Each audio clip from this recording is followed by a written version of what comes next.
अनेक दिवसानंतर मुख्य प्रवक्ता म्हणून पुन्हा एकदा आपल्याशी बोलायची संधी मिळाली.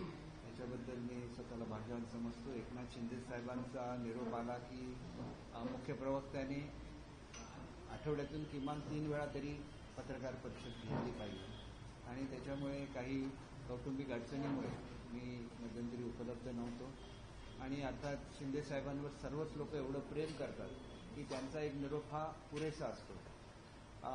अनेक गोष्टी ज्या गेल्या काही दिवसामध्ये महाराष्ट्रामध्ये घडत आहेत याचं थोडंसं विश्लेषण करत असताना पब्लिक मेमरी इज शॉर्ट असं जे म्हटलं जातं त्याच्यामुळे काही गोष्टींची मला आठवण करून द्यायला लागेल की ज्या वेळेला पक्षामध्ये मतभेद निर्माण झाले त्यावेळेला शिंदेसाहेबांना मुख्यमंत्री पदाची ऑफर ही पक्षप्रमुखांनी दिलेली होती. त्यांनी ती स्वीकारली नाही. त्यांनी स्वतः म्हटलेलं की त्यांच्या डोळ्यामध्ये पाणी आलं कारण ते भावनाप्रधान आहे. कोणी असं म्हणण्याचं कारण नाही की एखाद्या पदासाठी म्हणून एवढा मोठा मनुष्य काही निर्णय घेऊ शकतो. त्यांनी सांगितलं की तुम्हीच मुख्यमंत्री राहा परंतु ज्या विचारधारेसाठी महाराष्ट्राच्या जनतेने आपल्याला निवडून दिलेलं आहे त्या जनतेच्या मताचा आदर करा. तुम्ही पुन्हा एकदा युतीचं स्थापना महाराष्ट्रामध्ये करा आणि ह्याला ज्याला नाकार झाली त्यावेळेलाच पुढचं पाऊल उचललं गेलं आणि त्याच्यामुळे कुठलाही पक्ष हा त्याच्या विचारधारेवर चालत असतो आणि ती विचारधारा जपणं हे त्याच्या प्रत्येक सदस्याचं काम असतं आणि म्हणून ती विचारधारा ही काही काँग्रेसची विचारधारा नाही आहे, ती बाळासाहेबांची विचारधारा. युतीची स्थापना हीच मुळात बाळासाहेबांनी ज्यावेळेला केली त्यावेळेला त्यांच्याबरोबर प्रमोद महाजन होते, गोपीनाथ मुंडे होते आणि भारतातली सर्वात जुनी युती आहे हे आपण लक्षात घेतलं पाहिजे. आणि महाराष्ट्राचं तत्कालीन सरकार हे जनतेने निवडून आणलेलं आहे. शेवटी लोकशाही हा आपल्या देशाचा आत्मा आहे आणि लोकशाही ही विविध पक्षांच्या माध्यमातून कार्यरत असते आणि त्या त्या पक्षांना स्वतःची विचारधारा आहे आणि प्रत्येकाने आपल्या विचारधारेशी आपलं इमान राखलं पाहिजे. ही वस्तुस्थिती आहे. त्याच्यामुळे एखादा कॉमेडियन काय बोलतो त्याला मी महत्त्व देतो.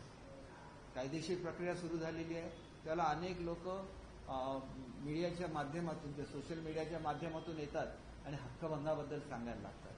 हक्कभंग हे एवढं मोठं एक अवजार लोकशाहीने दिलेलं आहे की ज्या ठिकाणी ज्युडिशियरी आणि कायदे मंडळामध्ये म्हणजे वाद झाला भारतामध्ये त्यावेळेला राष्ट्रपतींना त्याच्यामध्ये इंटरव्ह्यू करायला लागलं आणि उच्च अशा न्यायालयीन तज्ज्ञांची म्हणजे ज्याच्यामध्ये सुप्रीम कोर्टाचे जज होते, रिटायर्ड जज होते, त्यांची कमिटी नेमली गेली आणि त्याच्यानंतर हक्कभंगाच्या संदर्भात विचार करत असताना कायदे मंडळ जे आहे आणि आपली न्यायव्यवस्था आहे याच्यामध्ये कशा रीतीचं कोऑर्डिनेशन असावं याच्यावर एक स्वतंत्र पुस्तक आहे. आणि म्हणून मला एवढंच सांगायचं आहे की उठसूट कोणी उठायचं आणि कशी भाषणं करायची हे लोकशाहीमध्ये चुकीचं आहे. तुम्ही आधी त्याचा अभ्यास करा. एखादं प्रकरण ज्याला हक्कभंग समितीकडे जायचं तर ते कायद्याच्या आधारावरच चालवलं जातं आणि जोपर्यंत ते प्रकरण चालत असतं तोपर्यंत ज्युडिशियरी सुद्धा त्याच्यामध्ये हस्तक्षेप करत नाही. मी स्वतः बघितलेलं आहे कारण मी हक्कभंग समितीचा अध्यक्ष होतो. ज्यावेळेला अर्णब गोस्वामींचं प्रकरण होतं आमच्यासमोर त्यावेळेला फार मोठे कायदेशीर तज्ज्ञ हे सुद्धा हायकोर्ट सुप्रीम कोर्टापर्यंत गेले पण त्याच्यामध्ये कुठेही हस्तक्षेप झाला नाही आणि त्याच्यामुळे त्याचा आदर प्रत्येकाने ठेवला पाहिजे. काही जे काही नॉर्म्स ठरायचे असतील याच्यामधून मोठं प्रबोधन होईल आणि त्याच्यामधून ठरेल की काय आपण फ्रीडम ऑफ स्पीच आहे ते कुठेपर्यंत वापरावं याच्यावर सुद्धा फार मोठं प्रबोधन होईल आणि त्याच्यातून काहीतरी चांगलं निघेल अशी आपण अपेक्षा करूया. कोणाला तरी भडकवण्यासाठी लोकांच्या भावना प्रक्षुब्ध करण्यासाठी वापरायचं ते माध्यम नाही आहे. त्या माध्यमाचा वापर हा अत्यंत जबाबदारीने झाला पाहिजे आणि म्हणून मला तुम्हाला सांगायचं आहे की एकनाथ शिंदेजी हे माझं सुद्धा शिवसेनेमधल्या सगळ्या नेत्यांबद्दल आदर आहे. मी नेहमीच आदराने बोललेलो परंतु एक असं व्यक्तिमत्व आहे की तिथं केरळमध्ये महाप्रलय आला. एकच मनुष्य भारतातला गेला 80 बसेस भरून डॉक्टर्स आणि सामुग्री घेऊन. ज्यांनी कधीही आपला उल्लेख केला नाही पण मी एका हॉस्पिटलमध्ये गेलो होतो तिथं हृदयरोग तज्ज्ञ होते ते म्हणाले शिंदे साहेबांच्या दर वाढदिवसाला 100 मुलांची हृदयाची ऑपरेशन्स होतात. ज्या वेळेला इथं महापूर आला आणि त्याच्यामुळे अख्खीची अख्खी वाडी ज्याला गाडली गेली, त्याला स्वतःची जीवाची पर्वा न करता डेट डोंगर चढून गेले, त्याला एकनाथ शिंदे म्हणतात, त्याला शिवसैनिक म्हणतात. हा बाळासाहेबांनी घडवलेला शिवसैनिक आहे. आणि बाळासाहेबांनी कधी असं म्हटलेलं नव्हतं की माझा मुलगा किंवा माझा नातू महाराष्ट्राचा मुख्यमंत्री होईल. त्यांचं एकच वाक्य होतं की माझा शिवसैनिक हा महाराष्ट्राच्या मुख्यमंत्री पदावर जाईल. आणि म्हणून त्याची अवहेलना ज्या पद्धतीने चाललेली आहे हे खरोखर कुठेतरी मनाला दुःख देणार आहे. आणि त्याच्यामुळे खरं तर आजचे करंट टॉपिक्स खूप आहेत, परंतु मला जे मनापासून दुःख होत होतं की तुम्हाला एकतर माहिती नाही काय घडलं. माझ्यासारखा मनुष्य ज्याला जातो, मी सुद्धा माझं वय भरपूर आहे, सिनियर आमदार आहे, आणि उद्धव साहेबांना सांगतो की गेलेल्या लोकांना परत बसवून आपण एकत्र बसूया आणि याच्यातून मार्ग काढूया. त्यांचं उत्तर काय होतं, तुम्ही स्वतः त्यांच्यावर निघून जा. मग मी निघून गेलो, तुला काय माझा दोष आहे? ते ह्या सांगण्याचा दोष आहे. नेहमी पक्षप्रमुखांनी आपल्या लोकांवर प्रेम केलं पाहिजे, आपल्या कार्यकर्त्यांना एकत्र ठेवलं पाहिजे. म्हणून एवढी लोक एकनाथ शिंदे साहेबांबरोबर गेले. एखाद्या मरणाच्या दारावर असताना त्याच्या मदतीसाठी जो हेलिकॉप्टर घेऊन येतो आणि त्याला एअरलिफ्ट करतो आणि त्याचे प्राण वाचवतो, त्या प्राणाची किंमत आहे, तिथं पैशाची किंमत नसते. म्हणून मी आपल्याला सांगतो की अशा लोकांना ज्यावेळेला तुम्ही बदनाम करता त्यावेळेला झालेला उद्रेक त्याचं समर्थन मी करणार नाही, परंतु हा उद्रेक होण्यामागे बोललेले शब्दसुद्धा किती वाईट होते, ते शब्दसुद्धा किती संयमाने वापरले गेले पाहिजे याचा विचार सर्वांनी केला पाहिजे. आणि महाराष्ट्राची परंपरा जपली पाहिजे, कारण ही एक वेगळी सामाजिक क्रांतीची भूमी आहे. भारतामध्ये घडलेल्या क्रांती या महाराष्ट्रातून सुरू झालेल्या आहेत. आणि त्याच्यामुळे एखादी जर विचारधारा कोण मोडत असेल तर ते योग्य आहे की अयोग्य आहे याचा विचार झाला पाहिजे. आणि ही विचारधारा एकनाथ शिंदे साहेबांनी कधीही मोडलेली नाही आहे, काँग्रेसबरोबर कधीही गेलेलं नाही आहे. काँग्रेस तर महात्मा गांधी हे तर मुख्य काँग्रेसचं आत्माच होते. त्यांनी सांगितलेलं होतं की एकदा आपल्याला स्वातंत्र्य मिळाल्यानंतर हा पक्ष बरखास्त करा. कारण त्यांना सुद्धा माहिती होतं की पुढच्या काळामध्ये काय काय होणार आहे. कारण पुढच्या काळात होणारं हे मतासाठीचं राजकारण असणार, हे त्या काळामध्ये महात्मा गांधीजींनी ओळखलेलं होतं. म्हणून त्यांनी म्हटलेलं होतं की काँग्रेस बरखास्त केली पाहिजे. आणि त्याच काँग्रेसच्या वाटेने आपण जायचं. की बाळासाहेबांनी सांगितलेलं होतं की ज्या दिवशी माझ्यावर काँग्रेसबरोबर जाण्याचा प्रसंग येईल त्यावेळेला मी माझं दुकान बंद करेन, म्हणजे मी माझी शिवसेना पक्ष माझा मी बरखास्त करून टाकेन. म्हणजे हे जर बाळासाहेब म्हणू शकतात तर मग त्यांच्याच मताची अवहेलना त्यांनी स्थापन केलेल्या पक्षामध्ये कशी होऊ शकते. आणि ज्यांनी इतर लोक जे म्हणतात की बाप वगैरे ह्या जो काय उल्लेख होतो, बाप वगैरे असं आपण म्हणायचं, आपण वडील म्हणतो, परंतु त्यांच्यावर अधिकार कोणाचा होता? त्यांच्यावर अधिकार प्रबोधनकार ठाकरेंचा होता. सर्व पक्षांनी आपापली तत्व सोडली आणि संयुक्त महाराष्ट्रासाठी एकत्र झाले. परंतु ज्यावेळेला महाराष्ट्राची निर्मिती झाली, मराठी बोलणाऱ्या महाराष्ट्राची निर्मिती झाली, त्यावेळेला सर्व पक्ष आपापल्या वाटेने गेले.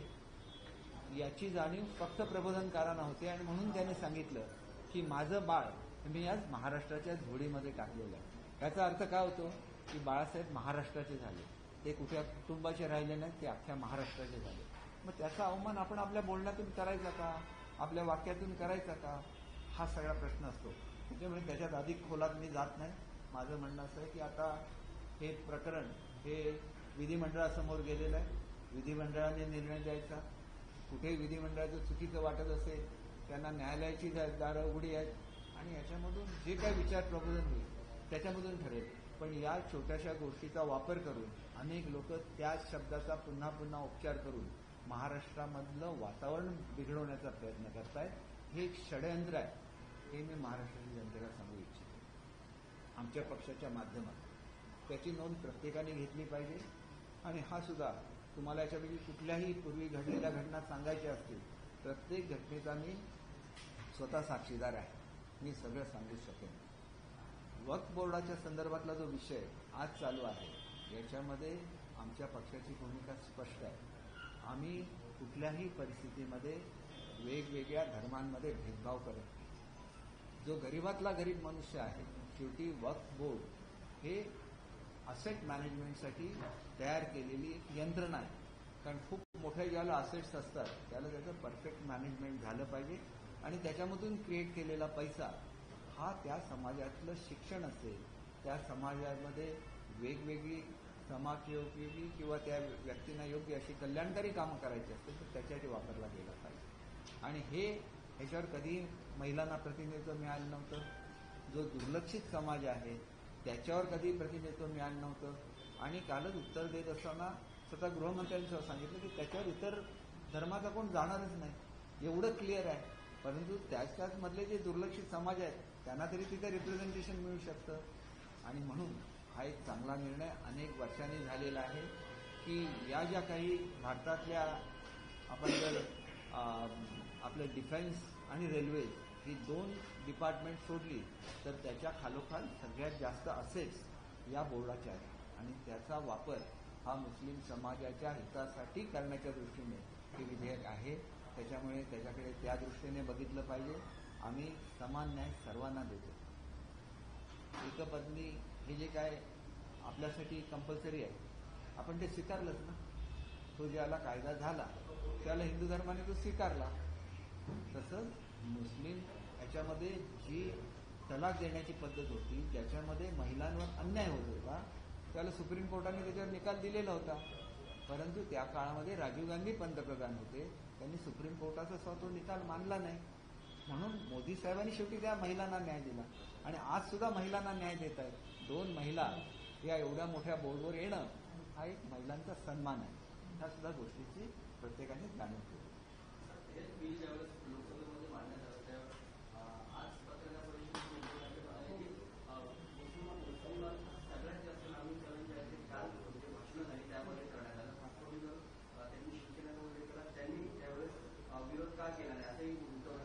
बघा, तुम्हाला सुद्धा माहिती आहे की लांगुल चालन सध्या महाराष्ट्रामध्ये कोण करतंय आणि जी मतं मिळतात त्याच्यामध्ये ओरिजिनल शिवसेनेची मतं किती आहे. बाळासाहेबांनी या मतासाठी राजकारण केलं असतं का? केलं नसतं. पण उद्धव साहेबांनी केलं, ही वस्तुस्थिती आहे. आणि मग त्यांच्या प्रचारामध्ये ही लोक दिसली ज्याने त्यांचा मुंबई हा तर आत्मा आहे शिवसेनेचा. मुंबईच्या बॉम्ब हल्ल्यामध्ये जे आरोपी होते ते प्रचारामध्ये दिसले. याच्यापेक्षा वाईट काय असू शकतं? फतवे निघाले, कोणाच्या बाजूने निघाले? उद्धव साहेबांच्या बाजूने निघाले. ही तर वस्तुस्थिती तुम्हाला सगळ्यांना माहिती आहे. मग ते कशा ते लालूचंगन केल्याशिवाय निघाले का? मी उद्धव साहेबांचा नेहमी आदर ठेवलेला आहे आणि नेहमी आदराने बोललेलो आहे. पण हे तर तुमच्या डोळ्यासमोर घडतंय ना. त्याच्यामुळे त्यांना असं म्हणण्याचा कुठलाही नैतिक अधिकार नाही असंच मला वाटतं.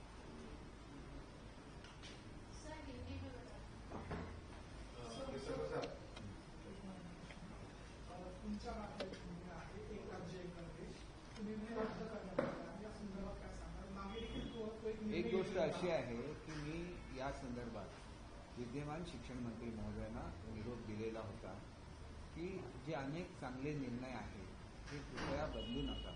मुलांच्या पाठीवरचं बोज हे 60% कमी झालेलं होतं, तोही निर्णय बदलण्यात आला.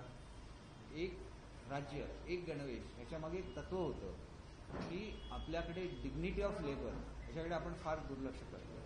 परदेशामधली मुलं त्यांना ज्यावेळेला सुट्ट्या पडतात त्याला मॅकडोनाल्डमध्ये जाऊन काम करतात, दुसऱ्या कुठल्या तरी अशा स्टोअरमध्ये काम करतात किंवा शेजाऱ्याचा बर्फ साफ करून देतात, अनेक गोष्टी करतात आणि ते काय फुकट करत नाही, त्याच्याबद्दल ते पैसे घेतात. श्रमाचं महत्त्व हे त्यांना लहानपणापासून शिकवलं जातं आणि हेच श्रमाचं महत्त्व हे स्काउट अँड गाईड ही जी चळवळ आहे त्याच्यामधून शिकवलं जातं. तिथं खरी कमाई नावाचं एक हे असतं.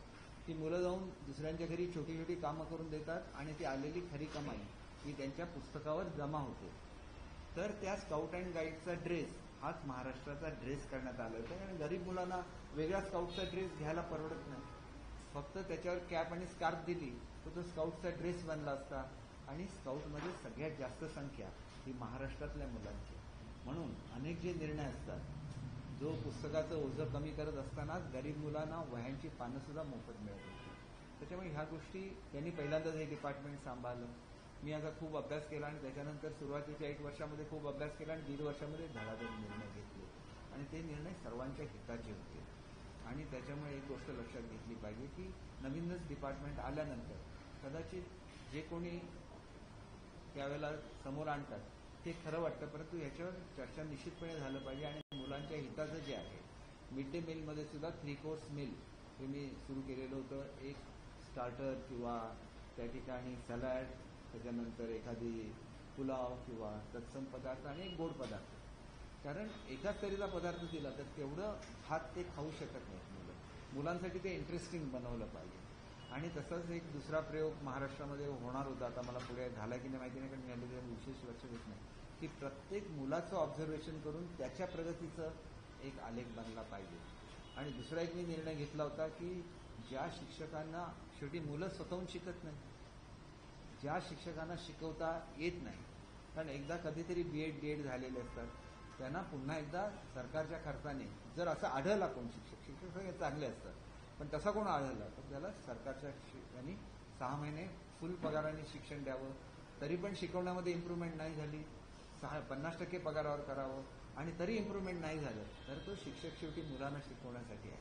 त्याच्या संदर्भात सुद्धा कठीण निर्णय घ्यायला लागेल, नाहीतर महाराष्ट्रातलं शिक्षण कधी सुधारू शकत नाही, ही वस्तुस्थिती आहे. आणि त्यामुळे असे कठोर निर्णय हे त्याची GR निघालेले आहे, तो निर्णय काय त्यांनी बदललेला नाही, परंतु या निर्णयाचा वापर करण्याची आवश्यकता आहे असं मला वाटतं. कारण काही ठिकाणी जे परीक्षण झालं असरच्या माध्यमातून, तिथं मुलं प्रगतीमध्ये कमी दिसली, तर ही चित्र बदलण्यासाठी चांगले निर्णय आपले नवीन शिक्षण मंत्री खूप चांगले आहेत.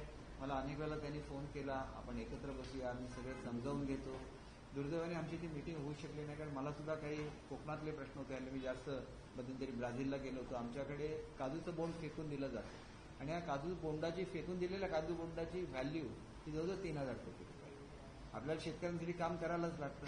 शिक्षण मंत्री असताना मी जास्त कॉन्सन्ट्रेशन करू शकलो नाही याच्यावर, पण अनेक निर्णय जे मी घेतले त्या काळामध्ये कोकणासाठी, तर ते इम्प्लिमेंटेशन आता करायला मला वेळ मिळतो.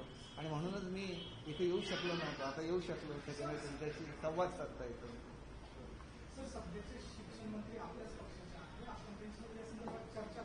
मी निश्चितपणे पानं लावण्यात आली होती किंवा हा आदेश त्याच्यावर पैसे अप्रूव्ह झाला, पुस्तकामध्ये पानं लावलेली होती वयांची, यामुळे 63 कोटी काय कोणासाठी 63 कोटीची तुम्ही ज्याला ग्रामीण भागामध्ये फिरता त्यावेळेला जेव्हा एखाद्या पुढाऱ्याचा वाढदिवस असतो तेव्हा